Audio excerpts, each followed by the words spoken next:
What's going on, guys? Welcome to the first episode of Muscle Master Chef. So today we are going to be cooking a chicken recipe, chicken and some veggies and on an Indian style curry. So let's go to the recipe, let's get into it. So I'm going to first start off with the ingredients. We're using some red onions, one whole red onions chopped very finely.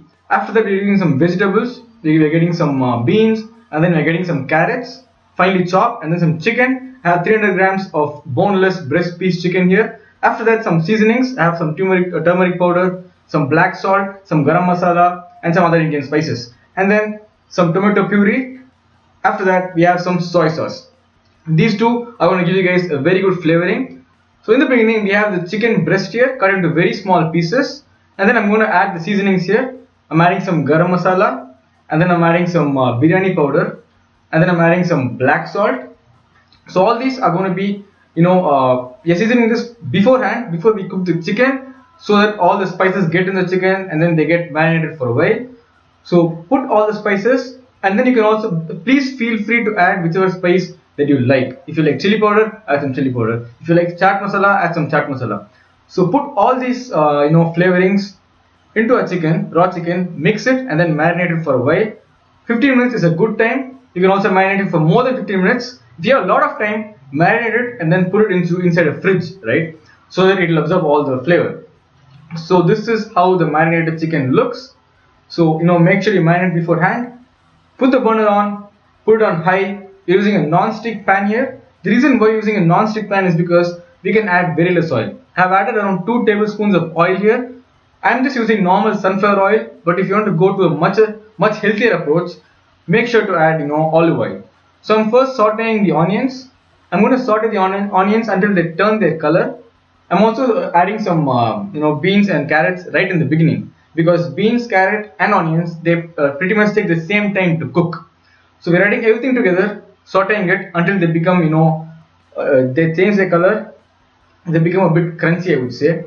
So that's what we're waiting for.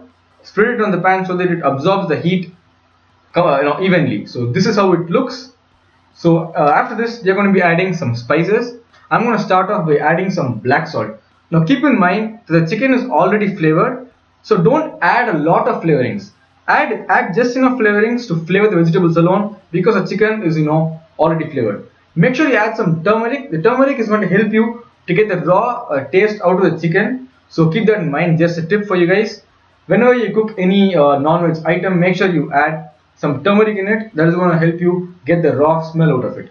So you're mixing all the spices with the vegetables, letting it cook for a while, making sure that the raw taste is taken out of these spices. So let them cook for a while. After that, I'm adding some black salt. The reason I'm adding some black salt is because it is going to give you a different flavor than the normal white salt that we use. It will give you kind of a chaat masala flavor, which I really like. So after that, I'm adding some tomato puree to this vegetables, right? So I'm adding some homemade tomato puree. You can also make your own tomato puree by peeling the skin out of the onions and then mashing them up. I just bought one which is ready-made, and then I'm also adding like a tablespoon or 2 tablespoons of soy sauce. I really like the flavor of soy sauce. I pretty much add it to everything I cook. So, and then I'm using some light soy, which is not very high in calories. So after that, this is how the kind of the base of the curry looks like after adding all the spices, and also after adding the soy sauce and the tomato puree. Now I'm adding the marinated chicken to this. This is kind of a final step. After I add the chicken, I'm going to mix it. One more tip for you guys: whenever you add the chicken or anything new into the pan, make sure that you're putting the pan on high heat. So you gotta make sure that the heat of the pan doesn't go away. So whenever you add something new, put the pan to high heat and then again simmer it back. So after that, we mix it all up. We're adding some water. Now the amount of water you add depends on what you like. Some people like to add a lot of water. It depends on the consistency that you're going for. If you want this to be a very dry dish, make sure you add very little amount of water. If you want it to be a bit more watery, feel free to add in more water also. So this is how it looks. This is the consistency that I want. So that's it. The video is done. Hope you guys like these short cooking videos. I'm going to be making more of these. Thanks a lot for watching. Like, comment and subscribe, and I'll definitely see you guys on the next video. Also check out the other videos on this channel. check out the Facebook page. Also follow me on Instagram. I'll be back with more videos like this. I'll see you guys on the next one.